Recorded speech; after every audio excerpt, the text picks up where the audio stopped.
Okay, hyperconjugative structures alpha hydrogen, number of alpha hydrogens कसे काढायचे हे याबद्दल मी तुम्हाला शिकवले. ठीक है.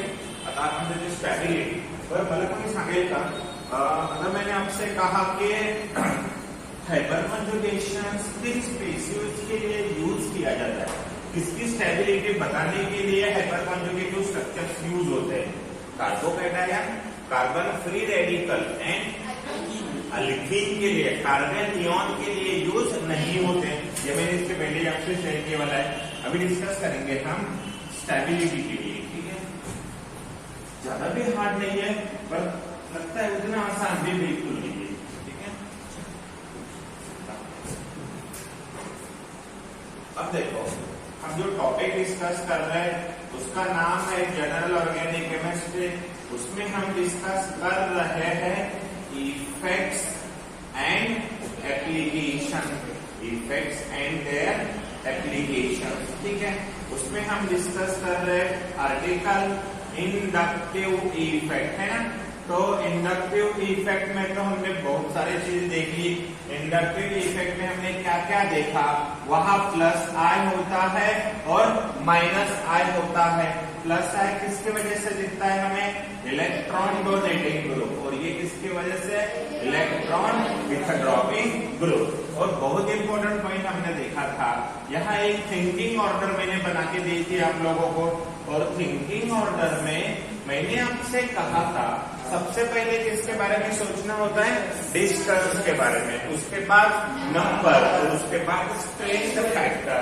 तो सबसे पहले टी एन और एस, है ना. डीएनएस ग्लूकोज देते हैं ना, सलाइन लावताना डीएनएस ची बॉटल लावतात. ठीक है, that is distance, number and strength. और उसके बाद हमने स्टार्ट किया था और मैंने वहां पे एप्लीकेशंस के बारे में भी आपसे डिस्कस किया था.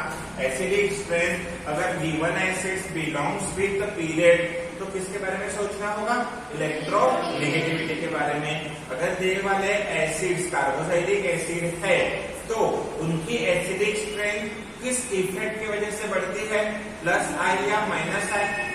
माइनस आई की वजह से बढ़ते हैं ना. कार्बोहाइड्रिक एसिड एच जाता है, नेगेटिव आता है, नेगेटिव को स्टेबल करने के लिए माइनस आई लगता है. और फिर हमने डिस्कस किया था कार्बोकैटायन और कार्बन फ्री रेडिकल, उनकी स्टेबिलिटी कौन बढ़ाता है, पॉजिटिव को पॉजिटिव बढ़ाता है, नेगेटिव को नेगेटिव बढ़ाता है, पॉजिटिव को नेगेटिव कम करता है, नेगेटिव को पॉजिटिव कम करता है.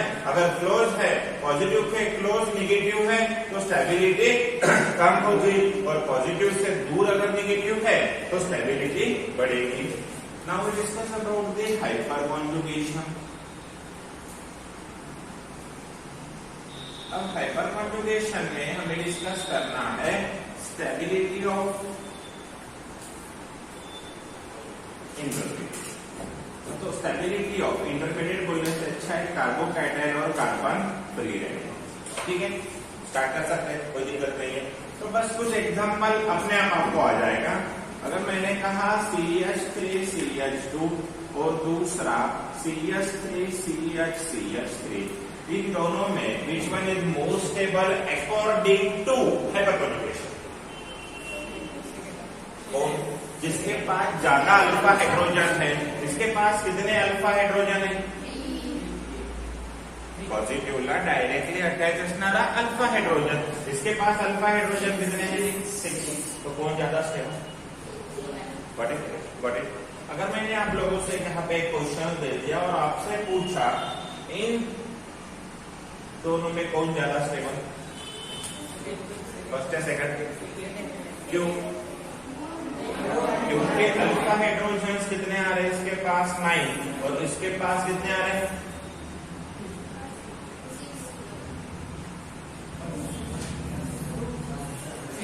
1. ये CH है ना दोस्तों, ऐसा क्यों कर रहे हो, और वही तो अल्फा है ना हमारे लिए, क्योंकि यहाँ पॉजिटिव है, पॉजिटिव ला जो डायरेक्टली अटैच तो अल्फा, ऐसा ना समझ रहे हो ना. तो वहां पे एक ही अल्फा आ रहा है ना. ठीक है,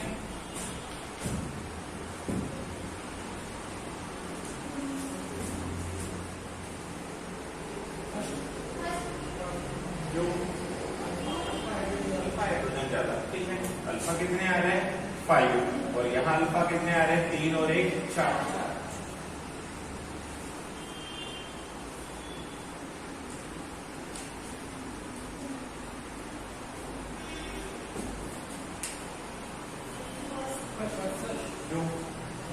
अल्फा हाइड्रोजन कितने आ रहे हैं 3 4 5 6 7। यहाँ 3 आ रहे हैं, यहाँ 2 यहाँ 2 यहाँ 1 और 3। ठीक है, तो सर मुझे बात समझ में नहीं आ रही है, इंडक्टिव इफेक्ट काम नहीं कर रहा क्या? बिल्कुल करता है, पर priority order goes with, priority order होती है हाइपर कॉन्जुगेशंस का इंपॉर्टेंस इंडक्टिव इफेक्ट से ज्यादा है। तो पहले किसके बारे में सोचना होगा? हाइपर कॉन्जुगेशन, उसके बाद इंडक्टिव इफेक्ट। अगर आप पहले इंडक्टिव इफेक्ट सोचते हो तो ये ज्यादा है, कार्बन ज्यादा है तो इंडक्टिव इफेक्ट ज्यादा होता है। पहले इंडक्टिव इफेक्ट के बारे में सोचना है क्या? नहीं, पहले किसके बारे में सोचना है? Hyper conjugation.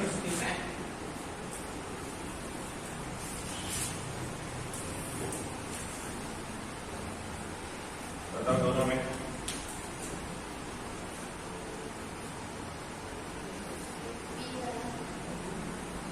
रेडिकल कौन सा स्टेबल है? क्यों? वहां पे अल्फा हाइड्रोजन कितना है 1, यहाँ अल्फा हाइड्रोजन कितना है? समझे? स्टेबिलिटी समझ में आ रही? कोई कॉम्प्लिकेशन माइंड में नहीं है, बस बाकी क्या आप ऐसा भी क्वेश्चन बना दो क्या आप फर्क देखने वाला है।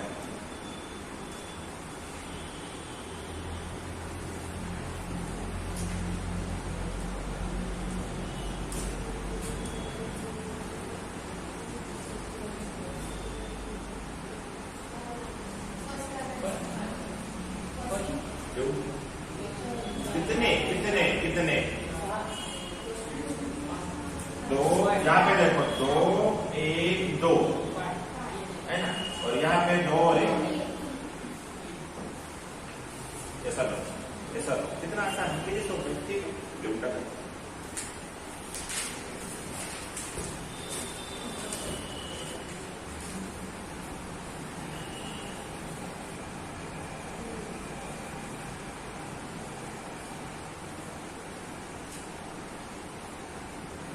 आराम से करने हो।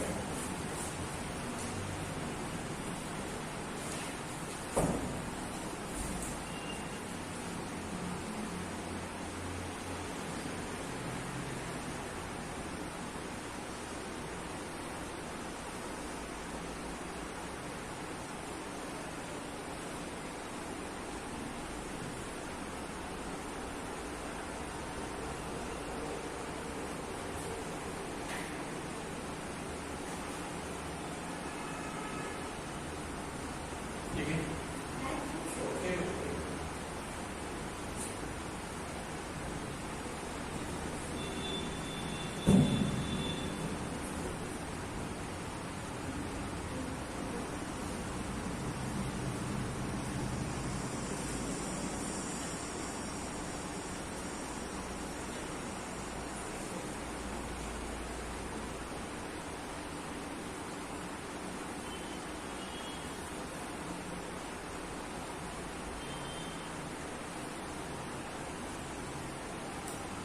क्या बताओगे? पास करो या पास करो? ये क्या आप टाइम आप मुझे दोगे इतना गलती देखा जाए एग्जाम्पल ज्यादा आपके अंदर।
ठीक आहे.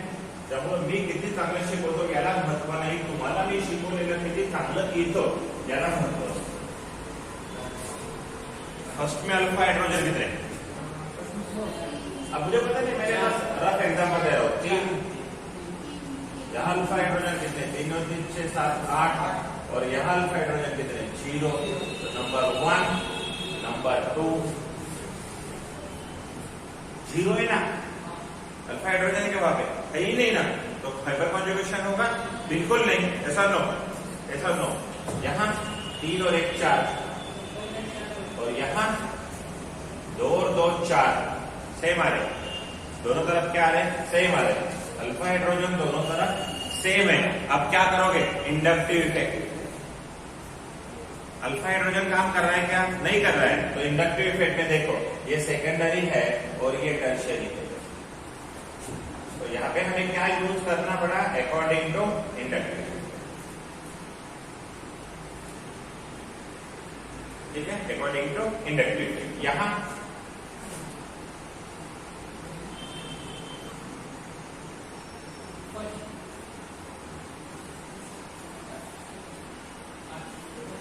कितने आ रहे? देखो यहां पॉजिटिव है, ये 3, ये 2, ये 2, ये 1 8. हाँ, और यहां कितने आ रहे हैं? ये 2, ये 2, ये 0 4. ऐसा नो, ऐसा नो. समझे या नहीं समझे? ठीक है, कर सकता हूं फिर आगे. अब ये जगह ले हल्के के लिए ज्यादा इंपॉर्टेंस करता है. मिक्स को शेला मजा येईल. तिन्ही रूल झाले जातात वेळ आहे. हे समजलं का? हायपर कॉन्जुगेशन बदल प्रॅक्टिसची गरज नाही यायला जातात ना. अल्कीन लागूया आपण. अल्कीन महत्वाचं भेटू का? अल्कीन इम्पॉर्टंट आहे. अल्कीनला चांगले क्वेश्चन आणि एक्झामला आलेले पण आहेत.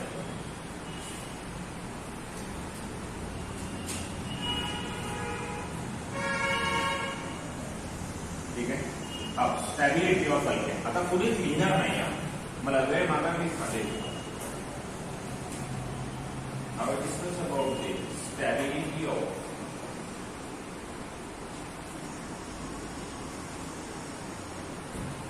first है कौन ज्यादा? Second. Because of alpha hydrogen कितने हैं? 6 और अल्फा हाइड्रोजन कितने हैं? 2. देखो ना कितने? 2. कितने? अल्कीन डबल बॉन्डला सोडून अल्फा, डबल बॉन्डला सोडून अल्फा. अभी देखो यहां पे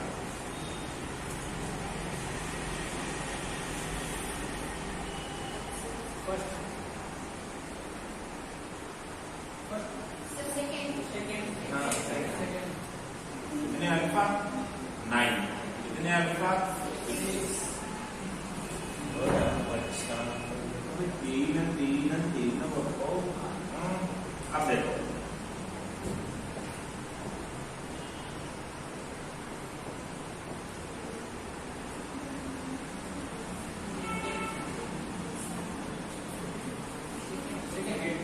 सेकंड. बिकॉज ऑफ यहाँ अल्फा कितने आ रहे हैं?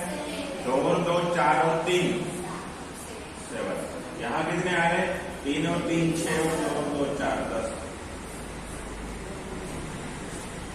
काफी गड़बड़ नहीं, नहीं.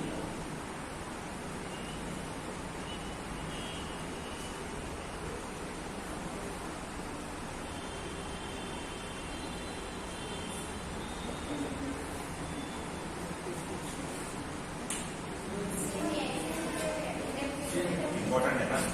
अल्फा कितने आ रहे हैं? 6. अल्फा कितने आ रहे हैं? 6. नाउ अगर अल्कीन, तो सबसे पहले इस अल्कीन को अगर देखते हो तो it is sis alkyne group, same group at the same side.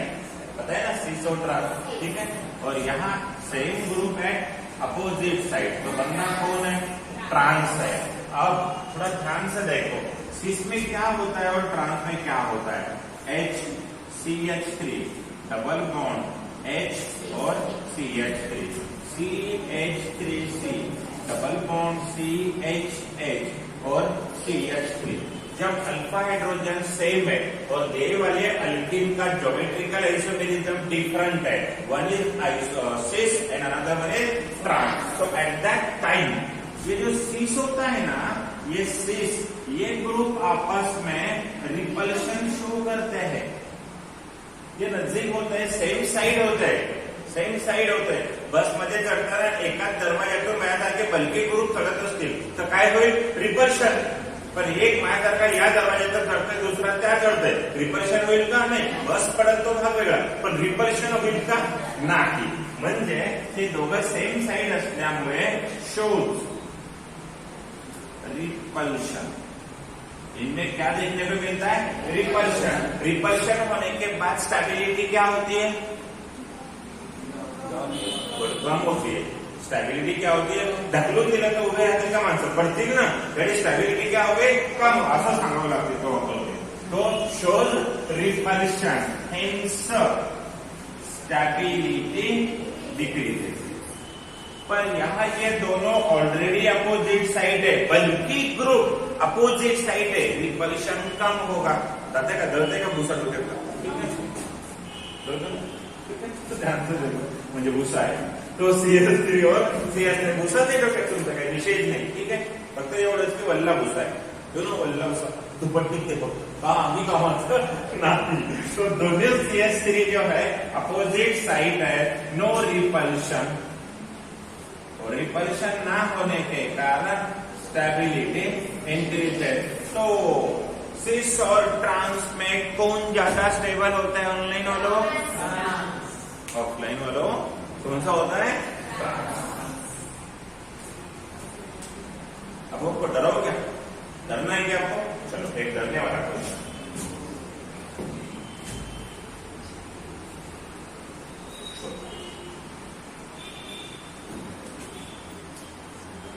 Question पाहिले की तुम्ही म्हटलं आम्हाला शिकायचं नाही, आम्ही शिकायचं वापरलं ऑनलाईन शिकायचं अर्थ घ्यायचं.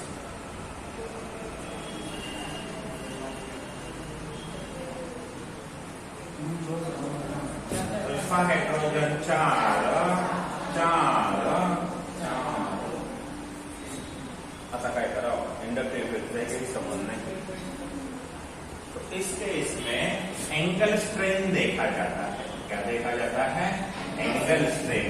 एंगल स्ट्रेन अगर मोर है तो स्टेबिलिटी जो होती है मैक्स होती है, स्टेबिलिटी इंक्रीज. तो आपको अभी ज्यादा टेंशन नहीं लेना. एंगल स्ट्रेन ज्यादा कब होता है, more carbon in ring, more angle strain,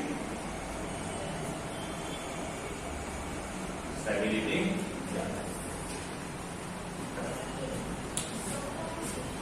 ठीक है, एक क्वेश्चन तरी का जाणार आहे, लिहून ठेवा. काय नाही, तुम्हाला जास्त ताण दिलं नाही, मोठी रिंग असेल स्टेबिलिटी जास्त.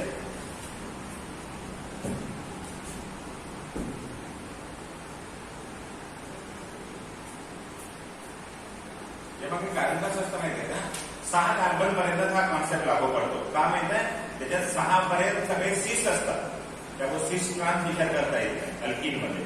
पुढे होणार आहे तो आणि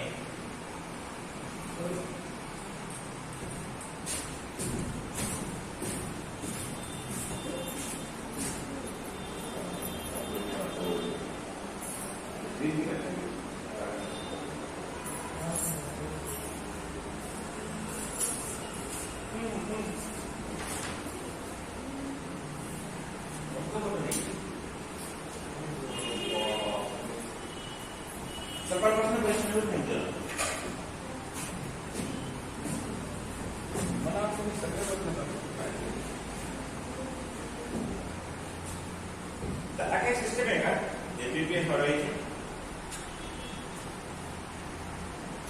बोले पोरांना एमबीबीएस म्हणल्याबरोबर एमबीबीएस वाटलं असतं.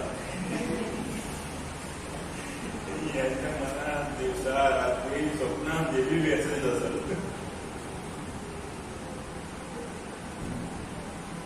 तुम्ही लक्षात द्या, आता तुम्ही बीएमएस जरी केलात ना तरी तुम्हाला सर्जरीची परमिशन मिळणार आहे.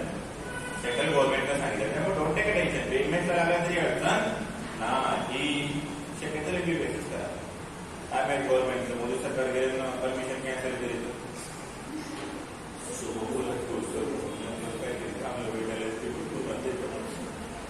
B2 का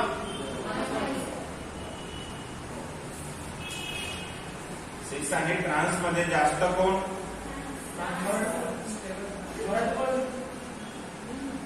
मराठी बोलायचं की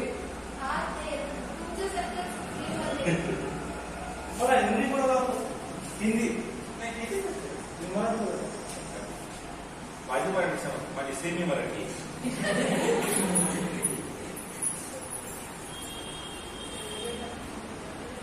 ठीक है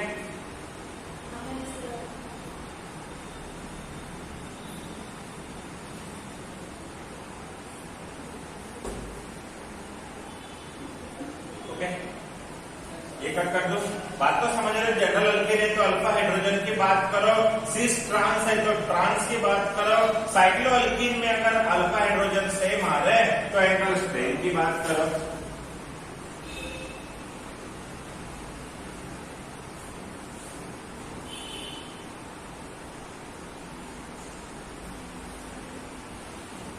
ठीक है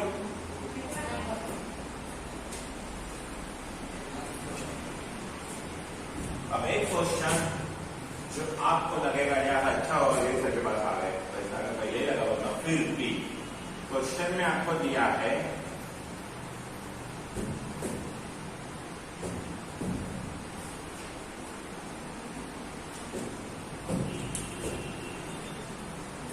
बड़ा प्यारा क्वेश्चन है ये चलो बताओ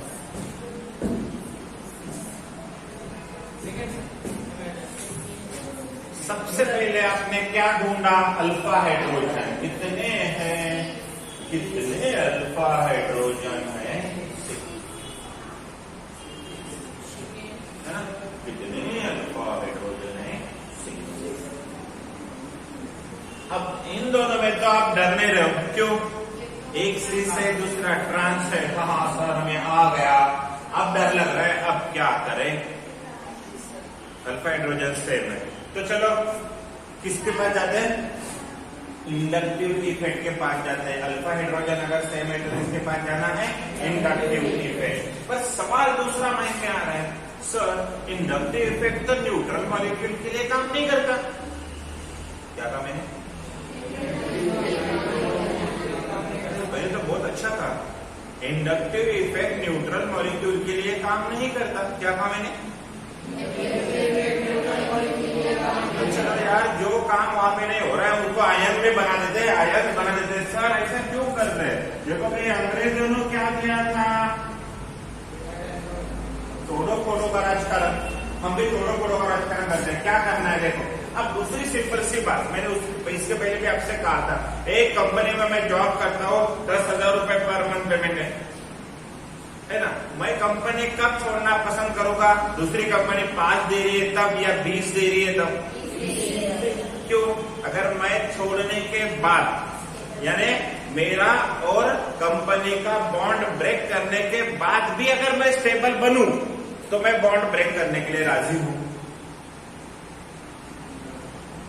क्या डाइवोर्स कब लिया जाएगा अच्छी पार्टी मिली तो क्या सो यार इमोशंस का कुछ होता कि नहीं कुछ भी नहीं होता अभी प्रैक्टिकली रहो कहने का मतलब क्या है ब्रेकिंग कब होगी ब्रेक होने के बाद स्टेबिलिटी मिलती होगी तो क्या कहा मैंने ब्रेक होने के बाद स्टेबिलिटी मिलती होगी तो समझे ना ब्रेकअप कब अच्छा होता है अगर अच्छा मिलता है तो मम्मी पापा के दिल से ठीक है देखो तो यहाँ ब्रेकअप करने के लिए दो चीजें ब्रेकअप के बारे में तो यहाँ ब्रेकिंग करने के लिए दो चीजें अगर मान लो यहाँ पॉजिटिव यहाँ निगेटिव नहीं तो यहाँ निगेटिव यहाँ पॉजिटिव उसके बाद दो रास्ते हैं सवाल है कोई भी अच्छा रास्ता चुनना पसंद करेगा तो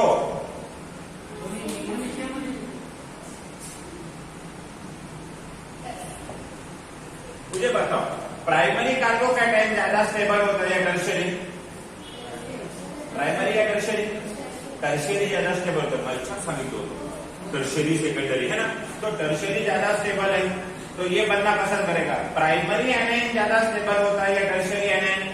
प्राइमरी एनायन। तो यहाँ दोनों भी इस तरह से बॉन्ड ब्रेकिंग होना इसके लिए ज्यादा फेवरेबल है, क्योंकि प्राइमरी भी स्टेबल बन रहा है और टर्शियरी भी स्टेबल, कैटायन भी स्टेबल बन रहा है और एनायन भी। मैंने कहा भैया आप क्या पसंद करोगे? बोले सर आमचं कसं आहे, आम्हाला तुम्ही कुठं पण काही पण द्या। म्हणलं कसं काय बाप्पा? तर म्हणे सर यहाँ पॉझिटिव्ह दो, यहाँ पॉझिटिव्ह दो, यहाँ पॉझिटिव्ह दो, यहाँ दो। मैंने कहा क्या हुआ? सर बोले निगेटिव भी सेकेंडरी, पॉजिटिव भी सेकेंडरी, निगेटिव भी सेकेंडरी, पॉजिटिव भी सेकेंडरी। कैसी भी ब्रेकिंग होने के बाद मिलने वाले आयंस क्या है? सेम। ठीक है, यहाँ priority goes with this one, ये नहीं बनेगा क्योंकि मोर स्टेबल है। यहाँ किसी के भी साथ जाने दो, कोई दिक्कत नहीं। अब कंपैरिजन करो इंडक्टिव इफेक्ट के हिसाब से, सेकेंडरी ज्यादा स्टेबल या टर्शियरी? तो यहाँ इसका कार्बोकैटायन जीत गया। अब कार्बेनियन की फाइट, सेकेंडरी ज्यादा स्टेबल है प्राइमरी, तो इसके दोनों भी स्पेसीज जीत रहे हैं। यहाँ tertiary carbocation and primary carbanion are stable, और यहाँ पे अगर देखा जाए तो here secondary carbocation and carbanion formed less stable than tertiary carbocation and primary carbocation। तो ये क्या था? क्योंकि हाइपर कॉन्जुगेशन ने आंसर दिया क्या? नहीं। तो हमने क्या कर दिया, उन मॉलिक्यूल को आयंस में कन्वर्ट कर दिया। पर आयंस में कन्वर्ट करने के पहले आपको क्या देखना है? स्टेबल आयन बनाओ। अब देखो, अब एक चीज मेरी तरफ देखो, लिखो मत। पूरी केमिस्ट्री में एक बात आपको नहीं भूलनी है। पूरी केमिस्ट्री मतलब जब तक एग्जाम नहीं होती तब तक आपको एक बात नहीं भूलनी है, हर स्पेसीज, हर मॉलिक्यूल, हर एटम खुद को स्टेबल बनाने की ही कोशिश करता है।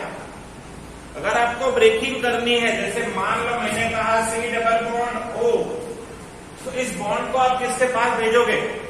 कार्बन या ऑक्सीजन? ऑक्सीजन। क्यों? क्योंकि ऑक्सीजन नेगेटिव को संभाल सकता है, स्टेबल रख सकता है, कार्बन नेगेटिव को स्टेबल नहीं रख सकता है। हर ब्रेकिंग, हर रिएक्शन, हर रीअरेंजमेंट, हर phenomenon related with the stability. तो बॉन्ड को ब्रेक करने के पहले आपको क्या सोचना है? भाई स्टेबल बन रहा है या नहीं बन रहा है। समझे मेरी बात को? समझे मेरी बात को? अगर सपोज मान लो आपने इसको पॉजिटिव और इसको नेगेटिव दे दिया, यार इधर कौन से इफेक्ट है? प्लस है, तो प्लस है माइनस है को क्या करेंगे? डिस्टेबल। तो ऐसा होगा क्या? नहीं। इसे कहते हैं यूज ऑफ ज्यूसिन रिएक्शन मैकेनिज्म। समझा ना? समझा ना? ठीक है, आगे बताते रहूंगा मैं, कोई दिक्कत नहीं। पर आपके माइंड में क्या क्लियर हो गया? ब्रेकिंग करना है तो स्टेबल आयंस बनाओ। क्या कहा मैंने? नहीं, बहुत अच्छी तरह से कहा। क्या कहा? ब्रेकिंग करना है तो स्टेबल आयंस बनाओ। ठीक है, उसके बाद इंडक्टिव इफेक्ट अप्लाई करो। बिल्कुल।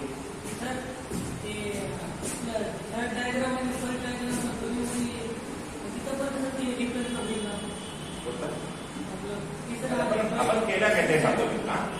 अल्फा हायड्रोजन हायपर कॉन्जुगेशन आपल्याला आन्सर सांगू लागला का? मग आपण काय यूज केला? Inductive effect. पण इंडक्टिव्ह इफेक्ट न्यूट्रल मॉलिक्यूलला होतो का? नाही। मग आपण काय केलं? आयन्स तयार केले। काय तयार केले? आयन। याचा दोन्ही आयन्स कशा व्हायले? सेकंडरी। आणि याचा एक आयन कसा होतो? प्राइमरी। तो होतो कार्बेनियन, जो सेकंडरी कार्बेनियन पेक्षा स्टेबल, म्हणजे हा कुठला तरी स्टेबल राहू शकतो। बात को समझना? इंसान दो इंसान है, ठीक है, दोनों भी लॉस है, बिजनेस दोनों का भी लॉस है। एक इंसान सुसाइड कर रहा है और दूसरा मेहनत, आप जैसा इंसान मेहनत के साथ, जिद्द चिकाटी के साथ मेहनत कर रहा है और एमबीबीएस मिला रहा है, तो स्टेबल कौन है दुनिया में? आप। सुसाइड करने वाला है क्या? बिल्कुल नहीं। ये सुसाइड कर रहा है, ये स्टेबल आयन बना रहा है और स्टेबल कैटायन बना रहा है। टूटा तो भी ये जिंदा है, तो ये स्टेबल है। समझे ना? क्योंकि स्टेबल क्या बनाया? कैटायन। स्टेबल क्या बनाया? एनायन। इन दोनों के एनायन में फाइट लगा। ये प्राइमरी है, ये सेकेंडरी। कौन जीता? प्राइमरी। ये टर्शियरी है, ये सेकेंडरी। कौन जीता? टर्शियरी। तो इसका मॉलिक्यूल हर कीमत में स्टेबल है। आपको समझे? प्री एग्जाम लो, मेन लो, ओरल लो, ये जीत है।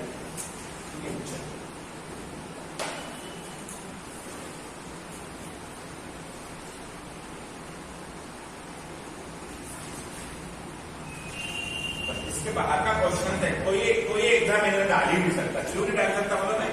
इसके बाहर का सिलेबस में है ही नहीं, इतना ही देता, दूसरा क्या डालेगा? देखिए गलत पेपर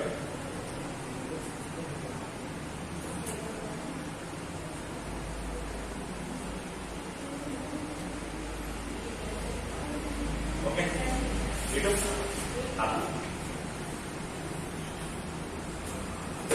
आता जे शिकायचंय तुम्हाला, कदाचित मला माहित नाही तुम्हाला चांगलं पण येत असेल किंवा तसंच येत नसेल, त्याचं नाव मी तुम्हाला सांगतोय. फक्त तुम्ही डिसाईड करा, तुम्हाला सिलेक्टिव्ह शिकवायचं का लेंदी शिकवायचं, तुम्हाला एक्झाम ओरिएंटेड शिकवायचं का नॉलेज ओरिएंटेड शिकवायचं, हे तुम्हाला डिसाईड करायचं. एक्झाम ओरिएंटेड करा, बिंदास सोबत माइंडने बोलायचं आणि सिंपल असतं ना. एक डॉक्टर म्हणतो 1 महिन्यात मी तुम्हाला नीट करतो, दुसरा म्हणतो 2 दिवसात. माणूस 100 रुपये एक्स्ट्रा गेले तर गेले 2 दिवसात. एक्झाम ओरिएंटेड पाहिजे का नॉलेज ओरिएंटेड म्हणजे काय? सब्जेक्टिव्ह काम करणार मी तुम्हाला, हे लिहून देणार, लिहारे. एक्झाम ओरिएंटेड म्हणजे काय? 2-4 वाक्यात करा, ठीक आहे. एक्झाम ओरिएंटेड होतं मी खूप नॉलेज मिळवलं ऑलरेडी 2-3 वर्ष. अफाट नॉलेज तुमच्याकडे, केमिस्ट्री तर फिजिक्स आणि बायो सोडून आपलं सगळं नॉलेज आलेलं आहे ना. कुठे आहे, कोणत्या दुकानं चांगले, कोणत्या क्लास समोर चांगले वगैरे वगैरे. तो भी तो खाना सकते हैं, वो में डिस्कस क्या करना है. उसके बाद जो आर्टिकल है उसका नाम है रेजोनन्स इफेक्ट. कसं वाटायला त्याचं नाव जरी टाकलं तर पाया खाली जमीन सरकते है ना. भारी है ना. आता बघा, अब आर्टिकल को एंजॉय करना है, ठीक है. अब नोटबुक जो है ना, नोटबुक उसको बंद करके रखना है, सीखना है पहले. सगळं शिकवतो उगा मजाकमध्ये तुम्हाला एकदा नॉलेज मिळेल म्हणतात, सगळं एकदाच मिळणार आहे आणि डायरेक्ट एका लँग्वेज मध्ये. ध्यान से देखो भाई, मैं एक स्टूडेंट हूँ, टीचर नहीं हूँ, तो मेरे माइंड में पहला सवाल क्या आएगा? काय भानगड है रेजोनेंस इफेक्ट? सबसे पहले मेरे माइंड में आएगा रेजोनेंस इफेक्ट क्या होता है. तो मुझे मेरे टीचर ने बताया भाई, जहां पे डिलोकलाइजेशन ऑफ पाई बॉन्ड या इलेक्ट्रॉन. पाई इलेक्ट्रॉन क्यों कहा मैंने मालूम है क्या? चलो मुझे पता, एक बॉन्ड में कितने इलेक्ट्रॉन होते हैं? 2. एक निगेटिव 2, एक लोन पेयर 2. तो 2 का 2 करने में क्या प्रॉब्लम है? तो बॉन्ड कहो या लोन पेयर को या निगेटिव को या पाई बॉन्ड को, सबका मतलब एक है. आपके माइंड में जो ज्यादा कन्फ्युजन बनाने वाला रहता है, there is a pi bond, मग काय? There is a lone pair, मग काय? काम एकच आहे ना रे. मग कुणी आलं तर काय फरक पडेल? आता समजे ना. त्यामुळे ना होईल तेवढ्या गोष्टी आहे ना परफेक्ट लक्षात ठेवा. वर्किंग सेम असेल तो नाम बदलने से कुछ नहीं होता, ठीक है. काम तो वही कर रहा है वो, डिलोकलाइजेशन ऑफ पाई इलेक्ट्रॉन. अब मैंने कहा भाई मुझे कहा गया वहां रेजोनेंस इफेक्ट है, तो दूसरा इंसान कह रहा है इसका दूसरा मतलब क्या है? There is a delocalisation of pi electron. अब इस वर्ड को थोड़ा सा क्लियर करते हैं. डिलोकलाइजेशन. एक बार क्या हुआ, मेरे दोस्त का फोन आया मुझे, बोले यहाँ तू कहा? मैंने कहा भाई मैं घर पे हूँ, मेरा तो लोकेशन अभी फिक्स है. मैंने कहा तू कहा है? वो बोल रहे हैं मैं यहाँ से. अरे भाई तेरा एग्जैक्ट लोकेशन बता, तेरा एग्जैक्ट लोकेशन बता, है ना. तो लोकलाइज मतलब लोकेशन, है ना. डी का मतलब रिमूव करना. मेरे बॉडी में से डिहाइड्रेशन हो रहा है, हाइड्रा मतलब वाटर, डी मतलब रिमूव, पानी रिमूव हो रहा है. मैंने डिटैच कर दिया, जो अटैच था उसको रिमूव कर दिया, डिटैच कर दिया, डिलीट कर दिया. बात तो समझे, ठीक है. तो डी कहां पे आता है? रिमूव करने में, है ना. तो डी लोकलाइजेशन किसका? पाई बॉन्ड का. पाई बॉन्ड की जो पोजीशन होती है उसको बदलना. तो एग्जाम्पल देके बराबर. चलो बेंजीन के पास जाते हैं. मैंने बेंजीन से कहा बेंजीन आप कैसे हो? बोले सर मजे में. मैंने कहा बात वो नहीं है, मुझे एक बात बताओ, आपके पाई बॉन्ड कहाँ है? बोले 1 और 2, 3 और 4, 5 और 6। इसके बीच में पाई बॉन्ड है 1 2 3 4 5 6। मैंने कहा डीलोकलाइजेशन करो, तो मुझे कहा अच्छा रेजोनेंस ना। मैंने कहा हाँ भाई वही करना है। देखो ध्यान से, 1 2 3 नंबरिंग सेम दे दी। डीलोकलाइजेशन 1 2 का कहाँ है? 2 3 में, 3 4 का, 4 5 5 6 का। तो what happened here in the delocalisation of pi bond? क्या हुआ यहाँ पे? डीलोकलाइजेशन ऑफ पाई बॉन्ड किसमें था? 1 2 में। कहाँ गया? 2 3 में। कहाँ था? 3 4 में। कहाँ गया? 4 और 5। समझ रहे ना? तो इसका मतलब क्या है? क्या हो गया? और आपने सुना ये कहाँ होता है? एक चीज आगे आराम से सीखो, डोंट टेक टेंशन। देखो आप लोगों ने इसके पहले क्या सीखा है मुझे पता नहीं, मुझे इतना पता है आपको कुछ नहीं आता। तो इसीलिए तो हम आपके पास हैं। हमें भी पता था कि आप इन बच्चों को पढ़ाते हैं जिनको कुछ नहीं आता। बहुत आसान होता है, लेकिन लोगों को पढ़ाने का तरीका पता नहीं होता है। लोग क्या करते हैं? Resonance is the effect in which the delocalization of pi electron takes place, and such a type of phenomenon where the positions of the pi bond changed, that is called as the resonance. अरे बाप रे, असं भाई काय म्हणजे तुला नाही मला इलेक्ट्रॉनला समजत नाही। तो मी तेच सांगतो, वेगळं काय सांगणार आहे? जो मीनिंग है भाई, पर उसको हम अलग अंदाज से पढ़ रहे। डीलोकलाइजेशन ऑफ, अब आपके माइंड में सवाल, चलो सर मान लिया आपने कहा रेजोनेंस इफेक्ट में क्या होता है? Delocalisation of pi electron. पर हम तो स्टूडेंट है, हमें कैसे पता चलेगा कहाँ डीलोकलाइजेशन हो रहा है और कहाँ नहीं हो रहा है, या कब होगा और कब नहीं होगा? आपके माइंड में सवाल है? आपके माइंड में सवाल है? चलो मैं आपको बोल देता हूँ, डीलोकलाइजेशन ऑफ पाई बॉन्ड तभी होता है जब कॉन्जुगेशन होता है। सर आप आसान तरीके से पढ़ा रहे हैं या कंफ्यूज कर रहे हैं? अब ये कॉन्जुगेशन कहाँ से आ गया? कॉन्जुगेशन कब होता है? चलो कॉन्जुगेशन कब होता है मैं बोल देता हूँ। अगर आपके पास पैरेलल पी ऑर्बिटल है, गिरी सर हमें छोड़ो, कुछ समझ में नहीं आ रहा है, क्या बोल रहे हो? पहले बोलो रेजोनेंस इफेक्ट का मतलब डीलोकलाइजेशन कब होता है? जब कॉन्जुगेशन होता है। कॉन्जुगेशन कब होता है? पैरेलल पी ऑर्बिटल है। और सर हमें पता कैसे चलेगा वहां पैरेलल पी ऑर्बिटल है?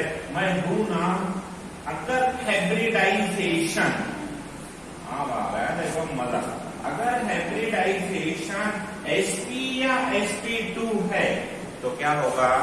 Parallel P. ये तो निकाल सकते हैं ना हम, ये तो निकाल सकते हैं ना, ये तो निकाल सकते हैं ना। sp2 और sp ट्रिपल बॉन्ड है तो sp, डबल बॉन्ड है तो sp2, carbocation sp2, carbon free radical sp2। याद है? याद है? याद है? याद है? अगर ये दिखा तो वहां क्या होता है? 100% parallel P orbital. Parallel P orbital है तो वहां क्या होना चाहिए? कॉन्जुगेशन। कॉन्जुगेशन है तो वहां क्या होना कंपल्सरी है? डीलोकलाइजेशन। और जहां डीलोकलाइजेशन होता है वहां रेजोनेंस होता है। अब समझे बात को? तो अगर ये बंदा नजर आता है तो बाकी के सारे अपने आप आ रहे हैं। समझे मेरी बात को? फिर भी इसको थोड़ा सा और क्लियर करते हैं।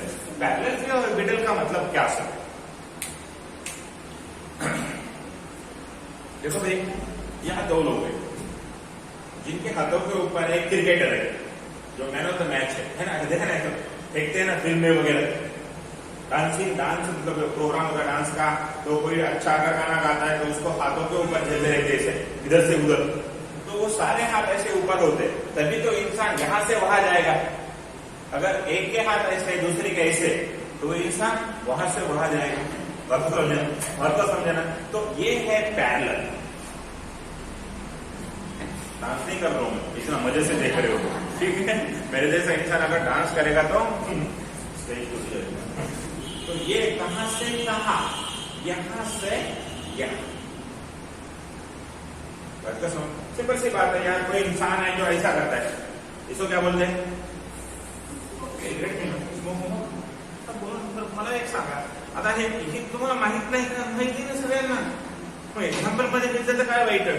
स्मोकिंग सांगतात, मी तर खरं कोणी म्हणालो नाही, म्हणजे तुम्ही ऐकणार का पुढच्या काळात MBBS करायला लागले?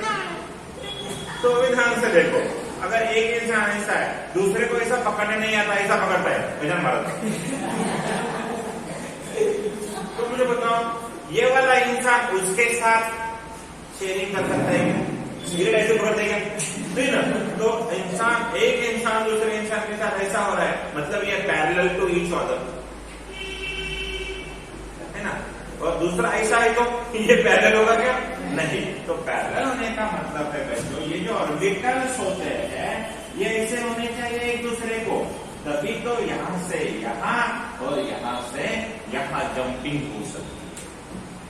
पैरेलल होना चाहिए, परपेंडिकुलर नहीं, पैरेलल होना चाहिए, यहां से यहां, यहां से यहां, समझ रहे मेरी बात को? ठीक है। और कब होता है पैरेलल? कॉन्जुगेशन। कॉन्जुगेशन अलग पॉइंट है, उसको मैं समझाऊंगा। तो मुझे सिर्फ इतना बताओ, आप, मैं अभी गारंटी के साथ आपको बोल सकता हूँ, मैं अभी क्वेश्चन अगर आपको दे दूं कि यहाँ रेजोनेंस होगा या नहीं होगा, तो आप मुझे बता सकते हो। तो एक प्रैक्टिस करके देखते हैं। देखो आराम से, आप करो, बहुत बड़ा आर्टिकल है, बहुत आसान तरीके से रिसर्च समझाएगा। अब देखो, मुझे कहा गया है यहाँ रेजोनेंस है या नहीं है या नहीं। इसका डायरेक्शन क्या है? sp2। इसका क्या है? sp2। इसका क्या है? sp2। मिनिमम 3 चाहिए। ये बॉन्ड यहाँ जा सकता है क्योंकि डिफिशियंसी है, उसको कवर कर रहा है। अगर और डिटेल होगा तो दे दीजिए रेजोनेंस। पर अगर यहाँ देखा जाए आराम से, ये भी sp2 है, sp2 है, ये भी sp2 है, sp2 है, पर 3 कंटिन्यू है क्या? नहीं। तो ये इधर जा सकता है? नहीं, क्योंकि ये कौन है? sp3। No resonance. समझ लो ठीक है। आराम से अगर मेरे पास इधर एक डबल बॉन्ड है, इधर एक डबल बॉन्ड है, और मेरे पास इधर एक डबल बॉन्ड, इधर एक डबल, रेजोनेंस कहाँ होगा? ऊपर या नीचे? ऊपर नहीं होगा। क्यों? क्योंकि sp2 sp2 sp2 sp2 पर बीच में कौन है? और यहाँ देखो p2 p2 p2 p2। Minimum 3 sp2 चाहिए, नहीं तो sp चाहिए, नहीं तो sp sp2 चाहिए। अल्टरनेट बोलते हैं इसको, क्या बोलते हैं? अल्टरनेट। ठीक है। एक बार आपके माइंड में इतने 10 मिनट का आर्टिकल आपके माइंड में आ रहा है, आपको समझाना है कि यहाँ रेजोनेंस है या नहीं।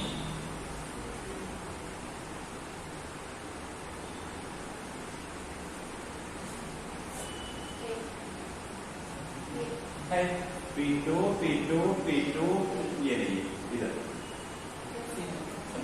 समझे मुझे क्या कहना है? समझे मुझे क्या कहना है? हैबिटेशन आपको ये पता नहीं है, शायद हैबिटेशन अगर पता नहीं है तो फिर आपको ये नहीं आएगा। ऐसा जल्दी बढ़ो, हैबिटेशन पता है या नहीं? देखो, तो कार्बन कार्बन अगर डबल है, चलो मैं डायरेक्ट बोल देता हूँ, डबल बॉन्ड है तो sp2। कार्बन अगर ट्रिपल बॉन्ड है तो sp। कार्बन के ऊपर अगर पॉजिटिव है तो sp2। कार्बन के ऊपर अगर फ्री रेडिकल है तो sp2। हम ऑर्गेनिक केमिस्ट्री पढ़ रहे हैं, तो बस ये 4 चीजें ध्यान में रखो। बताओ 98% केमिस्ट्री ये पे मिल जाती है, तो फिर 2% की भी ठीक होगा। तो समझाऊंगा मैं आपने वीडियो ऑन के लिए सब। ये आ गया। अब देखो आपके लिए सवाल, ठीक है। अगर मैंने आपसे कहा यहाँ रेजोनेंस है या नहीं,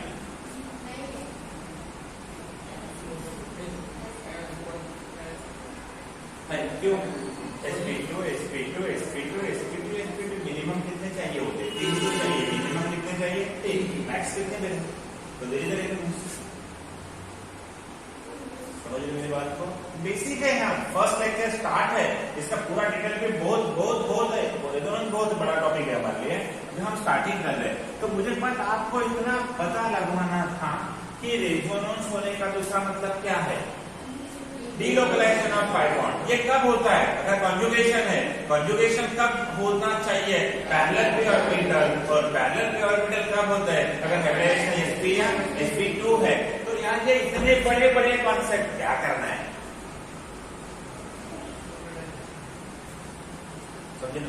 मैंने पूरा रेजोनेंस आपके साथ, मैं ये पढ़ाने वाला हूँ, कोई दिक्कत नहीं, मैं ये पढ़ाने वाला हूँ, मैं ये बताने वाला हूँ। पर अभी आपको इसमें ज्यादा इंटरेस्ट नहीं रहेगा। क्यों? क्योंकि आपको रेजोनेंस समझ में आ गया। एक 10 मिनट में रेजोनेंस होता है या नहीं होता है ये समझ में आने के बाद देखेंगे कैसे होता है और क्या नहीं होता है वो आगे। वहां पे हमें आर्टिकल्स क्या क्या पढ़ना है मालूम है?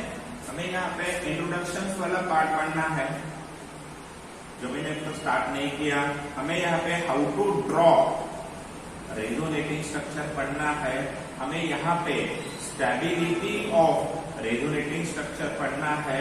फिर हमें यहाँ पे कॉन्जुगेशन, ड्रॉइंग के पहले यहाँ कॉन्जुगेशन पढ़ना है, हाउ टू ड्रॉ पढ़ना है, स्टेबिलिटी पढ़ना है और फिर एप्लीकेशन पढ़ना है। कितना बड़ा आर्टिकल है, 4-5 दिन का है, आसान नहीं हो। बहुत बड़ा आर्टिकल है, बहुत बार क्वेश्चन आते हैं, नंबर ऑफ टाइप क्वेश्चन आते हैं। फिलहाल आपको क्या समझ में आया? अगर कोई आपसे पूछे रेजोनेंस होने का मतलब क्या है तो आप क्या बताओगे? डीलोकलाइजेशन। वो बोलते हैं उसका मतलब क्या है? वो कब होता है? कॉन्जुगेशन। कॉन्जुगेशन कब होता है? Parallel P orbital. और वो कब होता है? अगर स्पेसिस का हाइब्रिडाइजेशन sp या sp2 है तो। कोई डर कोई बंदे कितना टाइम क्या हो? 12 बजे 1 नंबर से 12 स्टार्ट करो, ठीक है? और सर आ जाएंगे, कल इसको कंटिन्यू करेंगे।